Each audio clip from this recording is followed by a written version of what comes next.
నమస్తే. లైంగిక విజ్ఞాన వేదిక వాత్సాయన మంత్ర కార్యక్రమానికి స్వాగతం. హార్మోన్ల లోపంతో అజుస్పెర్మియా వస్తుందా?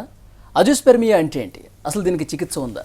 దీనికి సంబంధించి ఖచ్చితమైన పరిష్కార మార్గాలు తెలియచేయడానికి మనతో పాటు డాక్టర్ లక్ష్మీప్రసాద్ గారు ఉన్నారు. వారిని అడిగి మరిన్ని విషయాలు తెలుసుకుందాం.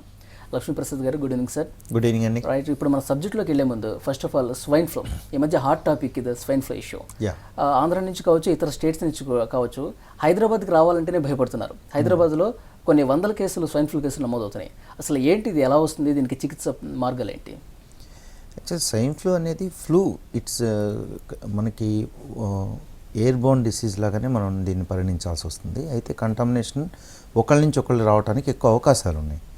అయితే మామూలు జలుబు లక్షణాలే ఎక్కువగా ఉంటాయి దీనిలో తీవ్రంగా మనం లక్షణాల ప్రకారం మనం కొంతమేర అవగాహన పెంచుకుంటే మనం ముందే దాన్ని ఒక 48 అవర్స్ లోపే కనుక మనం జాగ్రత్తలు కనుక తీసుకున్నట్లయితే దీని నుంచి పూర్తిగా మనం బయటికి రావడానికి అవకాశం ఉంటుంది. అసలు ఆ అవకాశం ఇవ్వకుండానే ఇప్పుడు నేను చెప్పేటువంటి కొన్ని రకాలైనటువంటి చిన్న చిన్న చిట్కాల ద్వారా మీరు మీలో ఇమ్యూనిటీని బాగా పెంచుకుని సో దట్ మీరు బయటికి వెళ్ళినప్పుడు కూడా మీకు ఒకవేళ వైరస్ లాంటిది మనలోకి ప్రవేశించినా దాని ఎఫెక్ట్ మన శరీరం మీద ఎక్కువగా పడకుండా, అదేవిధంగా ఒకవేళ అలాంటి ఎఫెక్ట్ ఉన్నా కూడా నేను చెప్పేటువంటి చిట్కా ద్వారా మీకు 48 అవర్స్ వరకు మీకు కొంత ఆ యొక్క లక్షణాలు తీవ్రతరం కాకుండా ఉండటానికి ఇది ఎక్కువ దోహదపడుతుందండి. కాబట్టి దయచేసి అందరూ ఈ ఆల్టర్నేటివ్ మెడిసిన్ అనే ఒక మాట, ఇండియన్ మెడిసిన్ అనే మాట, లేకపోతే హోమియోలో కూడా ప్రివెన్షన్ ఉంది అనే మాట మాట్లాడుతున్నారు. యాక్చువల్లీ ఆయుర్వేదంలో దీనికి ఇప్పటి నుంచి కాదండి, ఎప్పటి నుంచో మనకి ఈ వైరల్కి సంబంధించినటువంటి ఎలాంటి డిసీజ్లు మన శరీరంలో రాకుండా వ్యాధి నిరోధక శక్తిని పెంచేటువంటి చక్కటి గృహ వైద్యానికి సంబంధించినటువంటి చిట్కాలే ఉన్నాయి. మెడిసిన్స్ ఆయుర్వేద వైద్యుల దగ్గరికి వెళ్తే దొరుకుతాయి మీకు ఖచ్చితంగా. మీ దగ్గరలో ఉన్నటువంటి ఆయుర్వేద డాక్టర్స్ని మీరు సంప్రదించండి. అంతేకాని అంటే మనకి ప్రచార సాధనాలు కూడా ఎలా తయారైనాయి అంటే మనకి ఉన్నటువంటి వైద్యాన్ని వదిలేసి ఎక్కడికో ఉన్నటువంటి వైద్యాన్ని మనం తీసుకునేటువంటి పరిస్థితిని ఈరోజు మనం చూస్తున్నాం. దయచేసి నేను చెప్పేది చక్కగా వినండి. మీరు ఒక గ్లాస్ వాటర్ తీసుకుని ప్రతిరోజు కూడా ఇప్పుడు ఈ పరిస్థితులు కొద్దిగా మనకి బాగా అయ్యే వరకు కూడా గ్లాస్ వాటర్ బాగా బాయిల్ చేయండి. దానిలో ఒక 2 మిరియాలని బాగా పౌడర్ చేసి దానిలో వేయండి. దానిలోనే ఒక చిటికెడు పసుపు, ఒక చిటికెడు సొంటి, అవకాశం ఉంటే సొంటి ఖచ్చితంగా వేయండి. లేకపోతే దానిలో కొంచెం అల్లం ఏమైనా ఉంటే అల్లం రసాన్ని దానిలో కలపండి, ఒక 2 చుక్కలు. అదేవిధంగా దాన్ని బాగా మరిగించిన తర్వాత ఆ మరుగుతున్న నీళ్ళల్లోనే ఒక 6 నుంచి 8 తులసి దళాలు వేయండి. తులసి ఆకులు దొరకనటువంటి వాళ్ళు పంచ తులసి అనేటువంటి ఒక మార్కెట్లో ఒక మంచి ప్రోడక్ట్ ఉందండి. ఆ ప్రోడక్ట్లో ఒక 2 డ్రాప్స్ అన్న వేసి దానిలో మరిగించిన తర్వాత దించిన తర్వాత తేనె కలుపుకొని మీకు తగిన పాలలో మీకు టేస్ట్ ప్రకారం ఒక 1 స్పూన్ అన్న తేనె కలపండి. సో ఆ మిశ్రమాన్ని పెద్దవాళ్ళైతే ఫుల్ గ్లాస్ తీసుకోండి. ఒకవేళ లక్షణాలు ఉన్నా లేకపోయినా కూడా ఈ యొక్క ఇప్పుడు నేను చెప్పేటువంటి చిట్కా బాగా ఉపయోగపడుతుంది అనమాట. అంటే మీకు బాగా మీకు గృహంలో దొరికేటువంటి అంశాలనే నేను చెప్తున్నాను. మీకు ఉపకరణాలు ఏవైతే ఉంటాయో అవి. సో దీనిలో చిన్నపిల్లలైతే మనకి 15 సంవత్సరాల లోపు పిల్లలకైతే హాఫ్ గ్లాస్ పట్టి హాఫ్ కప్. అదేవిధంగా ఒక 2 years లోపల పిల్లలైతే ఒక 2-3 స్పూన్లు పట్టించండి రోజు కూడా. సో అదేవిధంగా మనకి ఈ కర్చీప్ ఉంటుంది కదా, దీనిలో ఒక ఎలైచీ పౌడర్ ఉంటుంది కదా, ఎలైచీ పౌడర్, కర్పూరం ఉంటుంది కదా, ఈ కర్పూరాన్ని చిటికెడు కర్పూరం తీసుకోండి. ఒక యాలక్కాయని బాగా పౌడర్ లాగా చేసి ఈ రెండిటి మిశ్రమాన్ని మీరు కర్చీప్లో పెట్టుకుని స్మెల్ చూస్తూ ఉండండి. ఇది కూడా మీకు బ్యాక్టీరియా ఎక్కువగా మనకి ఈ వైరల్ ఎఫెక్ట్ ఏదైతే నాజల్ సెప్టంలో మీకు బాగా అవుతుందో దాన్ని ప్రివెన్షన్ చేయడానికి ఇప్పుడు నేను చెప్పేటువంటి ఈ కర్చీప్లో కనుక మీరు ఈ పచ్చకర్పూరం కొద్దిగా, అదేవిధంగా ఈ ఎలైచీ పౌడర్ని కూడా మిక్స్ చేసి కొద్దిగా స్మెల్ చూసుకుంటూ ఉంటుంటే మీకు ప్రివెన్షన్ కింద బాగా ఉపయోగపడుతుంది. ఒకవేళ ఒకవేళ ఆల్రెడీ స్వైన్ ఫ్లూ లక్షణాలు కానీ లేకపోతే ఫ్లూ లక్షణాలు కానీ కనిపించినప్పుడు ఇప్పుడు నేను చెప్పినటువంటి కర్చీప్లో కర్పూరం విత్ మనకి ఎలైచీ పౌడర్ని మిక్స్ చేసుకుని కనుక తీసుకుంటే మీకు ఆ యొక్క సివియారిటీ అనేది చాలా తగ్గుతుంది. 48 అవర్స్ లోపే కనుక మీరు దగ్గరలో ఉన్నటువంటి పిహెచ్సి సెంటర్స్ కానీ లేదంటే దగ్గరలో ఉన్నటువంటి ఆయుర్వేద డాక్టర్ల దగ్గరికి వెళ్ళినా కూడా మీకు చక్కటి మెడిసిన్స్ ఇచ్చి ఈ యొక్క స్వైన్ ఫ్లూ నుంచి బయటకు పడటానికి అవకాశాలు ఉంటాయి అన్నమాట. రైట్, కాల్ ఉన్న డాక్టర్ గారు కుమార్ గారు, మీ ప్రాబ్లం చెప్పండి. నమస్తే సార్. నమస్తే అండి. సార్ మా ప్రాబ్లం ఇప్పుడు మా కొంచెం లైంగిక సంబంధించింది సార్. చెప్పండి. ఇదే చెప్పండి, మీ ప్రాబ్లం చెప్పండి కుమార్. వివేకనాలు తగినాయి సార్, కొంచెం అంత బాగుంది, లైంగిక సంబంధించిన కొంచెం బాగుండదు. 2 years మ్యారేజ్ అయ్యి. ఓకే, ప్రాబ్లం ఏంటి? మరొకసారి చెప్పండి ప్రాబ్లమ్. అదే సార్, కొంచెం వివేకనాలు తగినట్టున్నాయి సార్. కొంచెం క్లియర్గా చెప్పండి కుమార్. మీ వీర్య కణాలు తగ్గినట్టున్నాయి. Okay okay okay. అంటే మీకు టెస్ట్ ఏమైనా చేయించారమ్మా? అంత బాగుండలేకపోతున్నాయి. ఏమండి? హెల్త్ అంత బాగాలేకపోతుంది సార్, కొంచెం లైంగిక సంబంధించిన దాని గురించి. ముఖ్యంగా ఆయన చెప్పేది వీర్య కణాలు తగ్గినాయి, కౌంట్ తగ్గిందని చెప్పేసి అంటున్నారు. అంటే టెస్ట్ చేయించారని అడిగాను, ఆయన సమాధానం నాకు అర్థం కాలేదు సరిగా. ఓకే, యాక్చువల్లీ మీరు టెస్ట్ చేయించుకోవాలండి. యాక్చువల్లీ తగ్గినట్లు ఉన్నాయనే మాట మాట్లాడుతున్నారు. టెస్ట్ చేయించుకుంటేనే తెలుస్తుంది తగ్గినాయా లేదా అని చెప్పి. లేకపోతే ఇప్పుడు మీకు మ్యారేజ్ అయ్యి ఒక 2-3 సంవత్సరాలు అయిందనుకోండి, అయినా కూడా పిల్లలు కలగనటువంటి పరిస్థితి ఉన్నటువంటి వాళ్ళు ఖచ్చితంగా ఆడవారు మగవారు ఇద్దరూ కూడా టెస్టులు చేయించాల్సిన అవసరం ఉంటుంది. ఆడవారిలో అయితే గర్భసంచి ఎలా ఉంది, ఏమన్నా థైరాయిడ్ ప్రాబ్లం ఉందా, ఈ గర్భసంచితో పాటుగా వాళ్ళకి ఏమన్నా గర్భంలో వచ్చేటువంటి పీసీఓడి సమస్య అనేటువంటి పరిస్థితి ఉంటుంది. సో ఇలాంటి సమస్యలు ఏమైనా ఉన్నాయా, సిస్టులు ఏమైనా ఉన్నాయని చూడాలి ఆడవారికి అయితే. అదే జెంట్స్కి అయితే కణాలు చూడాల్సిన అవసరం ఉంటుంది. మీరు సెమన్ టెస్ట్ ఇవ్వాల్సిన అవసరం ఉంటుందండి. మీరు సెమన్ కలెక్ట్ చేసి, అంటే ఒక 3-4 days మీరు మినిమం ఆబ్సెంట్లో ఉండి, అంటే శృంగారంలో పార్టిసిపేట్ చేయొద్దు, హస్తప్రయోగం కూడా చేయకుండా మీరు ల్యాబ్లోనే కనుక ఫ్రెష్గా శాంపుల్ తీసి ఇచ్చినట్లయితే మీకు కరెక్ట్ అనాలిసిస్ రావడానికి ఎక్కువ అవకాశాలు ఉంటాయన్నమాట. అంతేగాని ఇప్పుడు మీరు చెప్పేటువంటి మాట నాకు క్లియర్గా అర్థం కాలేదు, ఐఎమ్ వెరీ సారీ. కానీ మీరు చెప్పిన దాన్ని బట్టి వీరి కణాలు తగ్గినట్లు ఉన్నాయని చెప్తున్నారు, అది డౌట్ఫుల్గా. మీరు క్లియర్గా టెస్ట్ చేయించుకుని ఒకవేళ నిజంగా తక్కువ కనుకుంటే మన మెయిల్ ఐడీస్ కనిపిస్తున్నాయండి మీకు. దూర ప్రాంతాల వాళ్ళైతే మెయిల్ ఐడీకి చేసినా కూడా నేను రిప్లై ఇస్తాను మన హాస్పిటల్ ద్వారా. అదేవిధంగా మీకు ఒకవేళ మన ఫోన్ నెంబర్స్ కనిపిస్తున్నాయి, మీరు ఫోన్ ద్వారా మా యొక్క హాస్పిటల్ అడ్రస్ల వివరాలు చెప్తారు. లేదంటే మన స్టాఫ్ ఎవరైనా కూడా మీకు తగినటువంటి సమాచారాన్ని అందించగలుగుతారు. నేను ఒకవేళ బిజీగా ఉన్నా కూడా మీరు కొంత వెయిట్ చేసినట్లయితే ఖచ్చితంగా మీకు ఆన్సర్ అనేది దొరుకుతుంది మా వైపు నుంచి. దూర ప్రాంతాల వారికి కొరియర్ ద్వారా కూడా మనం మెడిసిన్స్ అనేది సప్లై చేయడం జరుగుతుందన్నమాట. అయితే ఇప్పుడు ఈ వీరి కణాల సమస్య అనేది ఈ రోజున ఎందుకు పెరుగుతుంది అనేది మనం తెలుసుకోవాలనుకుంటే, ముఖ్యంగా ఇప్పుడు ఈ రోజున ఉన్నటువంటి యువతలో ఉన్నటువంటి ఈ అలవాట్లు, ఆహారపు అలవాట్లు ముఖ్యమైనటువంటి భూమిక వహిస్తున్నాయండి. చిన్న వయసులోనే ఎంచి వాళ్ళు ఉన్నటువంటి అలవాట్లు ఏవైతే ఉన్నాయో అవి ఎక్కువగా మన గునాట్స్ మీద ఎక్కువగా వాటి యొక్క ప్రభావాన్ని చూపిస్తూ జరుగుతుంది.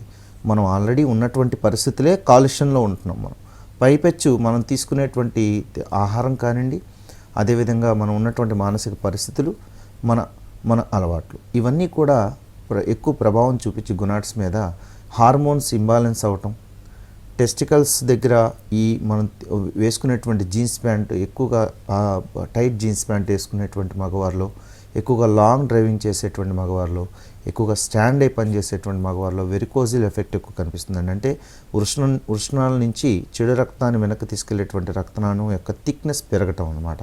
సో దీని ద్వారా వాళ్ళకి ఈ లక్షణం కూడా మనకు ఈజీగానే కనిపిస్తుంది. వాళ్ళు ఎక్కువసేపు పనిచేసినప్పుడు టెస్టికల్స్లో పెయిన్ రావటం. సో ఒకవేళ సెక్స్ పరంగా, శృంగార పరంగా వాళ్ళు పార్టిసిపేట్ చేసేటప్పుడు టెస్టికల్స్ నుంచి అప్పుడప్పుడు పెయిన్ రావటం. సో ఇలాంటి లక్షణాలు కనిపిస్తూ ఉంటాయి. అదేవిధంగా వీళ్ళకి మనకి ఈ వీర్య కణాల లోపాలు రావడానికి ముఖ్యమైన కారణాలు, వీర్య కణాలు ఉత్పత్తి అయి ప్రయాణించేటువంటి మార్గంలో బ్లాక్స్ లాంటివి ఏర్పడటం, ఇన్ఫెక్షన్స్ ఉండటం ప్రోస్టేట్ గ్లాండ్లో, లేకపోతే టెస్టికల్స్లో ఆర్కైటిస్ అనేటువంటి కండిషన్స్లో, ఎపిడెర్మైటిస్ అనేటువంటి కండిషన్లో, అంటే ఈ ఇందాక నేను చెప్పినట్లు వీర్య కణాలు ఉత్పత్తి అయి ప్రయాణించేటువంటి మార్గంలో ఇన్ఫెక్షన్స్ రావటం. సో దీనివల్ల మొటిలిటీ తగ్గిపోవటం, వీర్య కణాల సంఖ్య తగ్గిపోవటం అనేది జరుగుతుందన్నమాట. డాక్టర్ గారు, అసలు కౌంట్ అనేది ఎంత ఉండాలి, అంటే ఎంతకు పడిపోతే వీర్య కణాల లోపం ఉన్నట్టు అనుకోవాలి మనం? ఇప్పుడు వీర్య కణాల సంఖ్య అనేది ఇప్పుడున్నటువంటి పరిస్థితుల్లో మనకి 1 ml కనుక మనం శాంపిల్ తీసుకుని మైక్రోస్కోప్ ఎగ్జామినేషన్ చేస్తే 20 million కణాలు కనిపించాలండి. 20 million కన్నా ఎక్కువ కనిపించాలి. దీనిలో 50% యాక్టివ్ మొటిలిటీ కనిపించాలన్నమాట. అంటే చలనశక్తి ఉన్నటువంటి కణాల సంఖ్య 50% కన్నా ఎక్కువ కనిపించాలి. అదేవిధంగా వాటికి నార్మల్ ఫామ్స్ అంటాం, అంటే వీర్య కణాల యొక్క ఆకృతి బాగుండాలన్నమాట.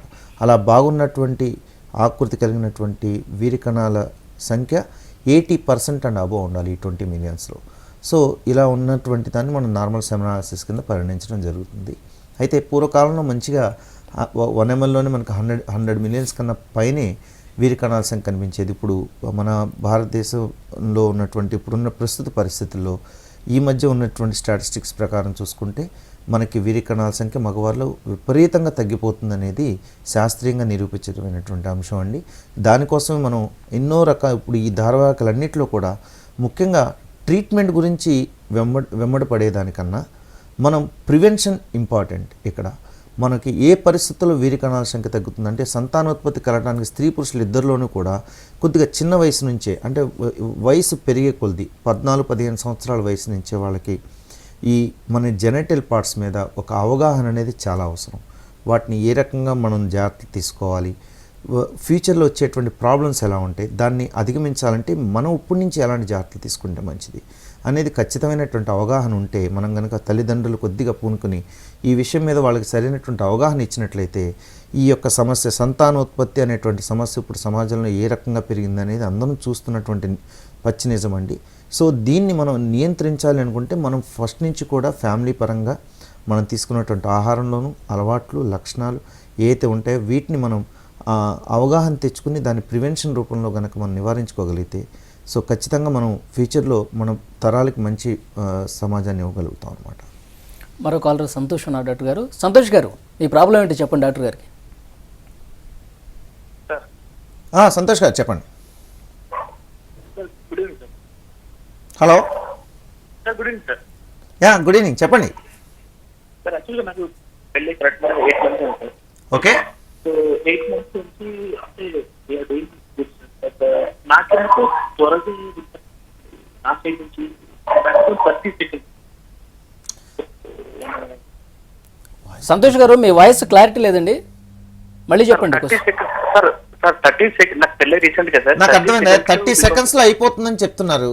అదే అవును సార్. ఓకే. బట్ దానికి అంటే because I'm satisfied but my wife can't help you. So can help me with sir. Right అండి.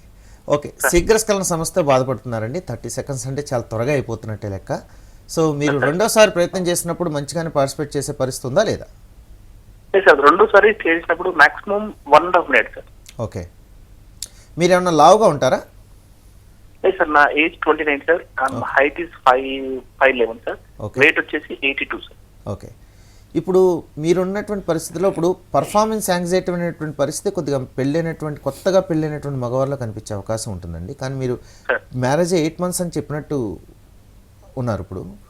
సో 8 months అంటే కొద్దిగా మీకు మంచిగానే టైం దొరికినట్టే మీ ఇద్దరికి కూడా.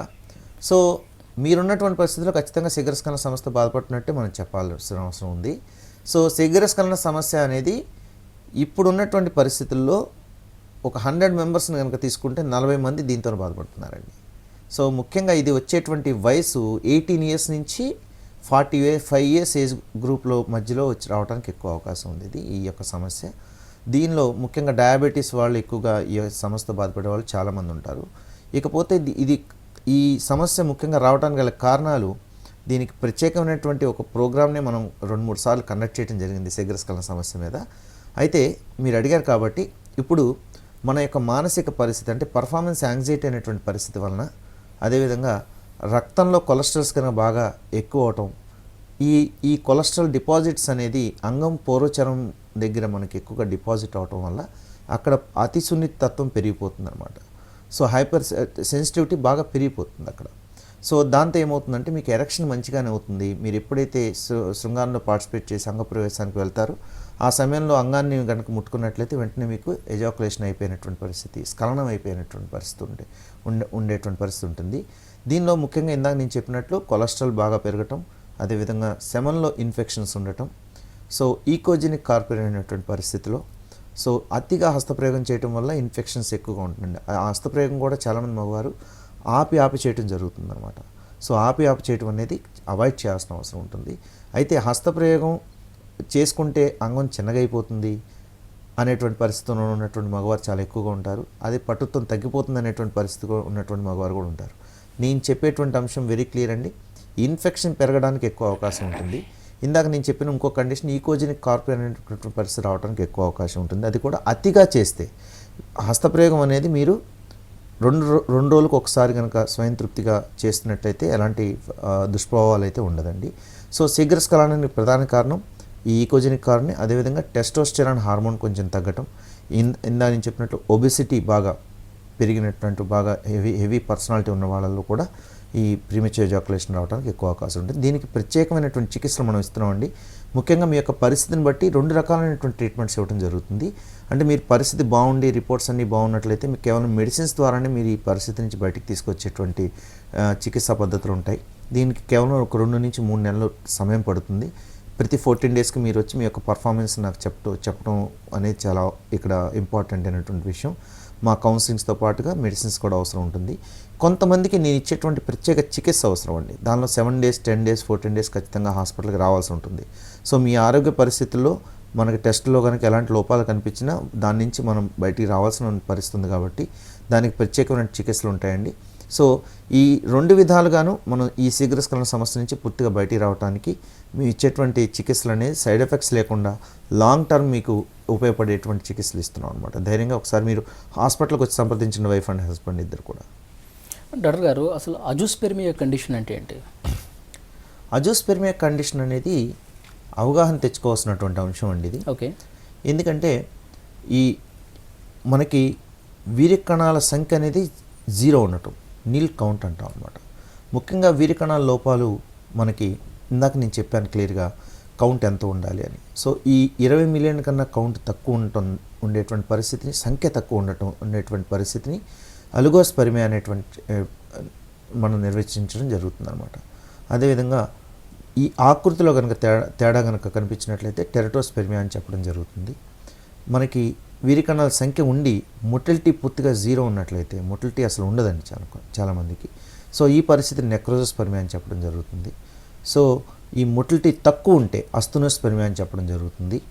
అదేవిధంగా కౌంటే లేకపోతే అజూస్పెర్మియా అని చెప్పడం జరుగుతుంది. ఈ అజూస్పెర్మియాని మనం 2 రకాలుగా చెప్పడం జరుగుతుంది. మొదటిది మనకి చిన్నప్పటి నుంచే వాళ్ళకి హైపోగొనాడిజం అనేటువంటి పరిస్థితి ఉండి టెస్టికల్స్ పూర్తి స్థాయిలో వాళ్ళకి వృద్ధి చెందకపోవటం, సో హార్మోన్ డెఫిషియన్సీ ఉండటం పూర్తిగా, సో టెస్టికల్స్ లోపల ఉండటం పుట్టినప్పుడే. సో ఇలాంటి పరిస్థితులు ఉన్నటువంటి మగవారికి కణాలు వచ్చేటువంటి పరిస్థితి ఉండదండి. కొంతమందికి ఈ ట్యూబర్క్లోసిస్ అనేటువంటి పరిస్థితి ప్రీవియస్ హిస్టరీలో ఉన్నటువంటి వాళ్ళకి, మమ్స్ లాంటి ఉన్నటువంటి హిస్టరీ ఉన్నటువంటి వాళ్ళకి అజూస్పెర్మియా రావడానికి ఎక్కువ అవకాశాలు ఉంటాయి. ఇక రెండవ అంశం, రెండవ రకం మనకి బ్లాక్ ఉండటం వల్ల కణాలు బయటికి రావు. టెస్టికల్స్లో స్పెర్మటోజెనిసిస్ జరుగుతూ ఉంటుంది, కణాల ఉత్పత్తి జరుగుతూ ఉంటుంది, కానీ కణాలు బయటకు వచ్చేటువంటి పరిస్థితి ఉండదు కొంతమంది మగవారికి. సో ఇది కూడా అజూస్పెర్మియానే అని చెప్పడం జరుగుతుంది. బ్లాక్ అయిపోతే సో దీనికి ఖచ్చితమైన చికిత్సలు ఉంటాయండి. సో ముఖ్యంగా అజూస్పెర్మియా అనేటువంటి పరిస్థితి సెకండరీ ఇన్ఫెర్టిలిటీ కండిషన్లో ఉన్నటువంటి మగవాళ్ళు, అంటే ఒకసారి ఒక బాబో పాపో ఉండి రెండోసారి ప్రయత్నం చేసేటువంటి మగవారుకి ఇప్పుడు ఈ మధ్య కాలంలో ఎక్కువగా అజూస్పెర్మియా కండిషన్స్ కనిపిస్తున్నాయి. దానికి ప్రధానమైనటువంటి కారణం ఇప్పుడు మారుతున్న మన పరిస్థితుల్లో మానసిక ఆందోళన, ఎమోషన్స్ బాగా మన హార్మోన్స్ మీద ఎఫెక్ట్ చూపించడం వల్ల బ్రెయిన్ నుంచి రిలీజ్ అయ్యేటువంటి FSH, LH, ప్రొలాక్టిన్ అనేటువంటి హార్మోన్స్ మీద ఎక్కువ ప్రభావం చూపడం వల్ల హార్మోన్ ఉత్పత్తి అనేది ఎక్కువగానే తక్కువగానే అయిన సందర్భంలో టెస్టికల్స్ పనిచేయటం మానేస్తాయండి. సో వృషణాలు పనిచేయటం మానేస్తాయి అన్నమాట. ఆటోమేటిక్గా మీకు అజూస్పెర్మియా కండిషన్స్ కనిపిస్తాయి. సో ఈ పరిస్థితిని కనుక మనం ఇనీషియల్ స్టేజ్లో ఈ మధ్యకాలంలో మాకు చాలా సక్సెస్ రేట్ చాలా ఎక్కువ ఉందండి. ఇనీషియల్ స్టేజ్లో కనుక మనం పట్టుకున్నట్లయితే దీన్ని, సో మీరు ఎప్పుడైతే ఫస్ట్ ప్రెగ్నెన్సీ అయిపోయి ఒక 2-3 ఇయర్స్ గ్యాప్ ఉండి మీరు ఎప్పుడైతే సెకండ్ ప్రెగ్నెన్సీకి వెళ్తున్నారో ఆ సమయంలోనే మీరు ఒకసారి మీ యొక్క సెమన్ టెస్ట్ చేయించుకుంటే ఆ పరిస్థితిలో కౌంట్ తక్కువ ఉంటే కేవలం మెడిసిన్స్తోనే మీరు నార్మల్ అయ్యేటువంటి పరిస్థితి ఉంటుంది. ఒక 2-3 నెలలు మీరు మెడికేషన్ కనుక తీసుకున్నట్లయితే. కొంతమందికి స్పెషల్ ట్రీట్మెంట్స్ అవసరం ఉంటుంది. సో కానీ ఈ అజూస్పెర్మియా కండిషన్ మాత్రం ఖచ్చితంగా 7 నుంచి 8 నెలల సమయం పడుతుందండి. సో వాళ్ళు నార్మల్ కండిషన్కి వచ్చినా రాకపోయినా కౌంట్ అనేది మాత్రం వాళ్ళకి ఖచ్చితంగా కనిపించేటువంటి పరిస్థితి. అంటే అట్లీస్ట్ వాళ్ళు IVF కానీ IUI కానీ ట్రై చేసేటువంటి పరిస్థితి వరకు తీసుకెళ్లేటువంటి సందర్భాలు మా హిస్టరీలో చాలా ఉన్నాయి. సో కాబట్టి అజూస్పెర్మియా అనేటువంటి పరిస్థితి రావడానికి ముఖ్య కారణాలు టెస్టికల్ చిన్నగా ఉండటం, అదేవిధంగా ఈ వెరికోజల్ కండిషన్ కనుక గ్రేడ్ 4, గ్రేడ్ 5 పరిస్థితిలో ఉండి టెస్టికల్స్ చిన్నగా అయిపోయేటువంటి పరిస్థితి ఉంటుంది. హార్మోన్స్ ఎక్కువ అవటం వల్ల కానీ తక్కువ అవటం వల్ల కానీ, సో ఈ పరిస్థితుల్లో మనకి అజూస్పెర్మియా కండిషన్స్ రావటం అనేది జరుగుతుంటుంది. అదేవిధంగా బ్లాక్స్ ఉండటం వల్ల కానీ అజోస్పెర్మియా రావడానికి ఎక్కువ అవకాశాలు ఉంటాయి. దీనికి సంబంధించి టెస్ట్ రూపంలో సెమన్ టెస్ట్ చేయించుకున్న తర్వాత వృషణాల్లో ఈ వీరికణాలు ఉత్పత్తి జరగాలంటే ఒక్క మనకి టెస్టికల్స్ ఒకటే బాగుంటుంది కాదండి, అనేక రకాల అంశాల మీద డిపెండ్ అయి ఉంటుంది అనమాట. దానిలో ముఖ్యంగా మన యొక్క మానసిక పరిస్థితి, సెక్స్ హార్మోన్స్ యొక్క ప్రభావం, టెస్టికల్స్ యొక్క సైజు, వాటి పనితనం, అదేవిధంగా బ్లడ్ సర్క్యులేషన్, టెస్టికల్స్కి వచ్చేటువంటి బ్లడ్ సర్క్యులేషన్, అదేవిధంగా ప్రోస్టేట్ గ్లాండ్ యొక్క పనితనం, టెస్టికల్స్ నుంచి వీరికణాలు ప్రయాణించేటువంటి మార్గం కూడా బాగుండాలి, ఇన్ఫెక్షన్స్ ఎక్కడ ఉండకూడదు. ఇన్ని అంశాల మీద డిపెండ్ అయి ఉంటుంది స్పెర్మటోజెనిసిస్ అనేది, వీరికణాల ఉత్పత్తి అనేది. సో ఈ అంశాలన్నింటినీ చూసి ఒక నిర్ధారణకు వచ్చి అప్పుడు మాత్రమే టెస్టికులర్ బయాప్సీ అనేటువంటి పరీక్షకి వెళ్లాల్సి ఉంటుంది అనమాట. టెస్టికులర్ బయాప్సీ పరీక్షలో కనుక మనకి ఈ స్పెర్మటోజెనిసిస్ ఉంది, వీరికణాల ఉత్పత్తి జరుగుతుంది అని కనుక నిర్ధారణ అయితే ఖచ్చితమైనటువంటి చికిత్సలు ఉంటాయండి. ఎప్పుడైతే మనకు ఆ టెస్ట్లో కనుక మనకి స్పెర్మటోజెనిసిస్ అవ్వట్లేదు, మెచ్యురేషన్ అరెస్ట్ అనేటువంటి పరిస్థితి కనుక ఉంటే దానికి ట్రీట్మెంట్స్ ఉండవండి ఎక్కడ కూడా. డాక్టర్ గారు, ఇప్పుడు మీరు అజోస్పెర్మియా కండిషన్ అన్నారు, అంటే అసలు ఏమి కౌంట్ లేకపోతే దాన్ని అజోస్పెర్మియా కండిషన్ అంటారని చెప్పేసి అన్నారు. అయితే అజోస్పెర్మియా కండిషన్ ఉన్నప్పుడు ఆ కణాలని ఉత్పత్తి చేయడానికి, తిరిగి దానికి జీవం కల్పించడానికి, మళ్ళీ వాటిలో చలనం తీసుకురావడానికి మీ దగ్గర ఎలాంటి చికిత్స అందుబాటులో ఉంది? మనం పేషెంట్ యొక్క పరిస్థితిని చూసి ఇందాక నేను చెప్పినటువంటి అంశాలన్నింటినీ కూడా పరీక్షలు ఖచ్చితంగా అవసరం అండి. సో పరీక్షలు చూసుకున్న తర్వాత ఎక్కడ ప్రాబ్లం ఉంది, మనకు హార్మోన్స్లోనా లేదంటే బ్లాక్ ఏమైనా ఏర్పడుతుందా, అక్కడ టెస్టికల్స్ యొక్క సైజే చిన్నగా ఉందా, లేకపోతే వెరికోజల్ ఎఫెక్ట్ కనిపిస్తుందా, ఇవన్నీ కూడా చూడాల్సిన అవసరం ఉంటుంది. దీన్ని బట్టి మనం ట్రీట్మెంట్ని వాళ్ళకి లైన్ ఆఫ్ ట్రీట్మెంట్ అనేది అప్పుడు మేము చెప్పడం జరుగుతుంది వాళ్ళకి. సో దీనిలో ప్రధానంగా ముఖ్యంగా వాళ్ళు 14 డేస్ నుంచి 21 డేస్ వీళ్ళు హాస్పిటల్కి ఖచ్చితంగా రావండి. అంటే మేము ఇచ్చేటువంటి స్పెషల్ ట్రీట్మెంట్స్ ఏవైతే ఉంటాయో అవి ఖచ్చితంగా వాళ్ళు తీసుకోవాల్సిన అవసరం ఉంటుంది. వాళ్ళు ముందు నుంచి ప్రిపేర్ చేయాల్సిన అవసరం కూడా ఉంటుంది వాళ్ళకి. సో మెడికేషన్ కూడా దీంతో పాటు, ఈ స్పెషల్ ట్రీట్మెంట్తో పాటు మెడికేషన్ కూడా కంటిన్యూగా వాళ్ళు తీసుకోవాల్సిన అవసరం ఓరల్గా. సో ఈ ఎవ్రీ 14 డేస్ వన్స్ హాస్పిటల్కి రావాలి వాళ్ళు. మెడిసిన్స్ చేంజ్ అవుతూ ఉంటాయి. ఏ మంత్కి ఆ మంత్ ఒకసారి వారి యొక్క పరిస్థితి ఎలా ఉందనేది సెమన్ టెస్ట్ మాత్రం రిపీట్గా మనం చేసుకుంటూ వెళ్ళాల్సిన అవసరం ఉంటుంది. సో మనకి ఎప్పుడైతే మనకి కౌంట్ కనిపిస్తుందో అక్కడి నుంచి మళ్ళీ ట్రీట్మెంట్, మన మెడికేషన్ కూడా కొంచెం చేంజ్ చేసి వాళ్ళని ఎప్పటికప్పుడు ఒక క్లోజ్ మానిటరింగ్ అనేది చాలా అవసరం అండి. ఇంప్రూవ్ అవుతున్న కొద్దీ పరీక్షలు కూడా ఎప్పటికప్పుడు వాళ్ళు రికార్డ్ కూడా, అంటే మనం ఎవిడెన్స్ బేస్డ్ ట్రీట్మెంట్స్ ఇస్తున్నాం అండి. మన treatment only not only my segment, Shri Vishishta హాస్పిటల్లో ఉన్న ప్రతి డాక్టర్ గారు కూడా ఎవిడెన్స్ బేస్డ్ ట్రీట్మెంట్కి ఎక్కువ ప్రాధాన్యత ఇస్తారు. అంటే వాళ్ళకి సపోజ్ వాళ్ళకి ఎలాంటి పరిస్థితుల్లో ఉన్నారు వాళ్ళు బిఫోర్ ట్రీట్మెంట్ అయిన తర్వాత వారి యొక్క పరిస్థితి ఏ స్థాయికి వచ్చింది, మనం చెప్పిన ప్రకారం వాళ్ళ ఇంప్రూవ్మెంట్ కనిపించిందా లేదా అనేది పూర్తి స్థాయిలో ఎవిడెన్స్ బేస్డే మనం ఇస్తున్నాం అనమాట. రైట్. మరో కాలర్ పాషా ఉన్నారు. డాక్టర్ గారు, పాషా గారు మీ ప్రాబ్లం ఏంటి చెప్పండి డాక్టర్ గారికి. హలో, నమస్తే సార్. నమస్తే వర్ష గారు, చెప్పండి. సార్, నాకు 17 years నుంచి అష్టప్రభం అలవాటు ఉంది సార్ నాకు. ఓకే. అయితే నాకు మ్యారేజ్ అయ్యి 3 years అయింది సార్. అయితే ఇప్పుడు ప్రస్తుతానికి నా పాప బాబు సార్. నాకు ప్రాబ్లం ఏంటంటే సార్, ఇప్పుడు తొందరగా అవుతుంది సార్ ప్రస్తుతానికి చేసుకెళ్ళాం. ఓకే. దాని తర్వాత నాకు ఒక డౌట్ సార్, ఇప్పుడు చెక్ చేసిన తర్వాత అది అయిపోయిన తర్వాత అది లోపల కొద్ది ఉండిపోతుంది కదా, అది టైర్డ్ మొత్తం చేస్తే మొత్తం అయిపోతుందా, లేకపోతే అలానే నైట్ పండుకుంటే మళ్ళీ ఏమైనా ఇన్ఫెక్షన్ అట్లా ప్రాబ్లం అవుతుందా? ఖచ్చితంగా బిఫోర్ సెక్స్ ఖచ్చితంగా మూత్ర విసర్జన చేయాలండి వైఫ్ అండ్ హస్బెండ్ ఇద్దరు కూడా. అదేవిధంగా శృంగారం అయిన తర్వాత కూడా ఖచ్చితంగా మీ జెనిటల్ పార్ట్స్ మొత్తాన్ని, అంటే మీ జననేంద్రియ వ్యవస్థ మొత్తాన్ని క్లీన్ చేయాల్సిన అవసరం ఉంటుంది. ఖచ్చితంగా శుభ్రత అనేది చాలా అవసరం అండి. క్లీన్ చేసుకున్న తర్వాతే మీరు నిద్రకు ఉపక్రమించాలి. అదేవిధంగా తొందరగా అయిపోయింది అనేటువంటి పరిస్థితి ఏదైతే మీరు చెప్తున్నారో దాని కింద క్లియర్గా ఒక కాలర్కి నేను చెప్పాను మన ట్రీట్మెంట్స్ ఎలా ఉంటాయి ఏంటనేది. మీరు ధైర్యంగా ఒకసారి హాస్పిటల్కి వచ్చి సంప్రదించిన తొందరగా అయిపోతున్నటువంటి పరిస్థితి ఉంటే, శీఘ్రస్ఖలనం అంటే 1 minute కన్నా లోపలే అంటే మీకు స్ఖలనం అయిపోవటాన్ని శీఘ్రస్ఖలనం అంటామండి. చాలామంది మగవారికి ఇప్పటికీ చాలాసార్లు నేను చెప్పడం జరిగింది, ఎవరైతే మగవారు 2 నుంచి 5 నిమిషాల వరకు పర్ఫార్మెన్స్ చేసేటువంటి పరిస్థితి ఉంటే వాళ్ళు బాగున్నట్టే లెక్కండి ఖచ్చితంగా. కానీ వాళ్ళకి కొంచెం వాళ్ళ పర్ఫార్మెన్స్ పెరగాలి అనేటువంటి తాపత్రయం ఉంటే ఇంటర్నల్ మెడిసిన్స్ ద్వారానే వాళ్ళని నార్మల్ పరిస్థితి చేయొచ్చు. వాళ్ళకి స్పెషల్ ట్రీట్మెంట్స్ అవసరం లేదనమాట. సో మన ఇచ్చేటువంటి ఔషధాలు కూడా లాంగ్ టర్మ్ వాడినా కూడా, అంటే దీర్ఘకాలం వాడినా కూడా మనకి సైడ్ ఎఫెక్ట్స్ ఏమి ఉండవండి ఖచ్చితంగా. సో మీరు ధైర్యంగా ఒకసారి హాస్పిటల్కి వచ్చి సంప్రదించండి. Right, thank you so much Lakshmi Prasad గారు. వీర్యకండాలకు సంబంధించి అలాగే అజుస్పెర్మియా కండిషన్స్ గురించి కాల్ అడిగిన ప్రశ్నలకు సంబంధించి చాలా చక్కగా చెప్పారు. Thank you so much. ఇది ఇవాల్టి వాత్సాయన మంత్ర. Stay tune.